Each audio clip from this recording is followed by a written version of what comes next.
Hello, my name is Jonathan Ullman, and today I will be teaching you a little bit of information about hydroponic technology.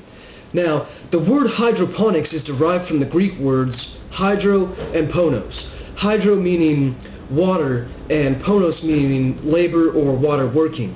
Hydroponics is the practice of growing plants in either a bath or flow of highly oxygenated, nutrient-enriched water as opposed to soil. Basically, with hydroponic growing, we can grow plants without the sun. Now, hydroponics is the future of commercial agriculture.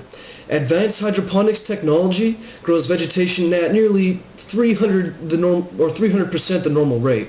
Hydroponic plants can be grown closer together than in the field, meaning hydroponics conserve space and yield at highly efficient rates. Now, hydroponics almost eliminate weed and pest problems when controlled indoors. So hydroponic plants are much more healthy and enriched than normal outdoor crops. Multiple cropping, or the growing of several crops in the same tank, can be practiced. So we can experience a garden variety of corn, tomatoes, rice, pumpkins, peppers, all in the same tray. You know, these plants normally have to compete for nutrients in the soil, but hydroponics allows them to be fed the maximum amount of nutrients that they can absorb. Now, in optimum concentrations and in correct balance, the elements such as nitrogen, phosphorus, potassium, and other essential nutrients normally found in soil can be provided in the hydroponics water solution. With the correct pH, or measure of acidity or alkalinity in the water, hydroponics technology can allow plants to take in nutrients better than they ever have before in soil. The correct pH for most plants to take in nutrients is between 6.4 and 6.9 pH, which is a slightly alkaline pH. Now, okay, enough about why we are continuing development of hydroponics technology. How does it work? Well, I believe there are 6 basic types of systems, and all of them use a reservoir of water and a growing medium to hold the roots, such as pellets or coconut fibers. Next, we use a pump or float the medium on the reservoir and feed the plants a nutrient-enriched water solution periodically. Now, to begin, we'll start with the wick system. Now, the wick system is by far the simplest type of hydroponic system. This is a passive system, and which means that there are no moving parts. The nutrient solution is drawn into the growing medium from the reservoir with a wick. The biggest drawback of this system is that the plants that are large or use large amounts of water may use up the nutrient solution faster than the wicks can supply it. The wick system is the poor man's scavenger approach to hydroponic gardening. Next is the water culture system. The water culture system is the simplest of all active hydroponic systems.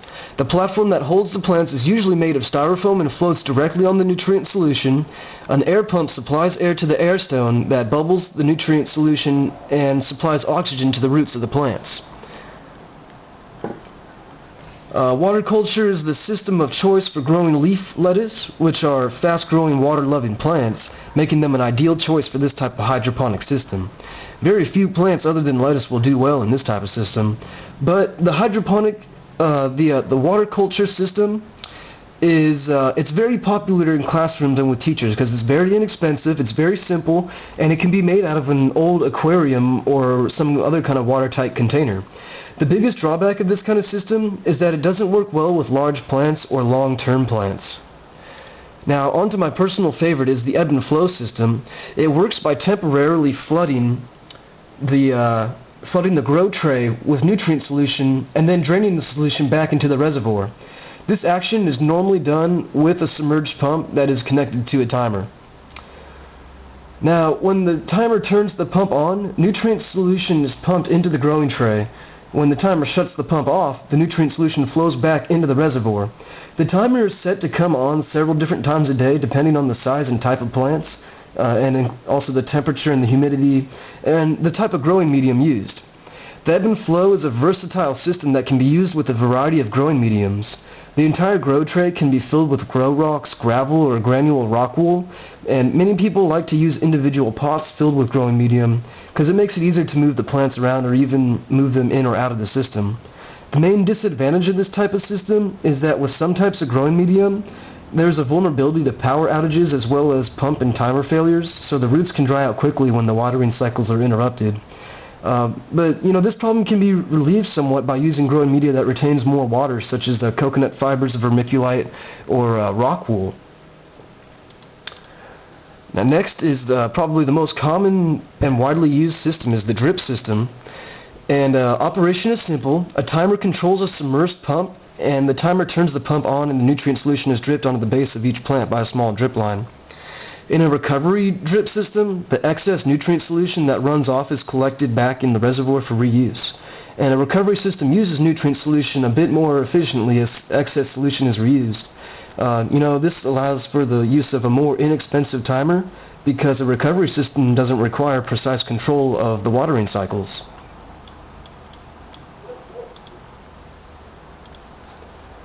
Now, we'll move on to the nutrient film technique, which is what most people think of when they think about hydroponics. An NFT system have a constant flow of nutrient solution, so no timer is required for the submersible pump. The nutrient solution is pumped into the growing tray, or usually like a tube, like a PVC pipe, and it flows over the roots of the plants and then drains back into the reservoir. There is usually no growing medium used other than air, which saves the expense of replacing the growing medium after every crop. Normally the plant is supported in a small plastic basket with the roots dangling into the nutrient solution. NFT systems are very susceptible to power outages and pump failures. From personal experience, the roots can dry out very rapidly when the flow of the nutrient solution is interrupted.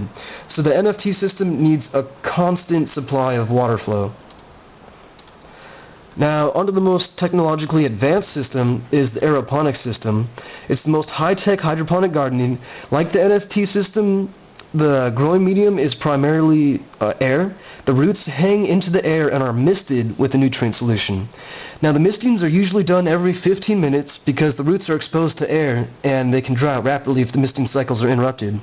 A timer controls the nutrient pump, much like other types of hydroponic systems, except the aeroponic system needs a short cycle timer that runs the pump for a few seconds every couple of minutes. Now, that about concludes the types of hydroponic systems. Let's see. In conclusion, hydroponics are the most technologically advanced methods of cultivating plants. All methods can be used indoors with light sources placed as close as possible to the plants and also adjusted with the growth progression of the plants. And, all different hydroponic methods can be used to grow in controlled environments or even outer space stations.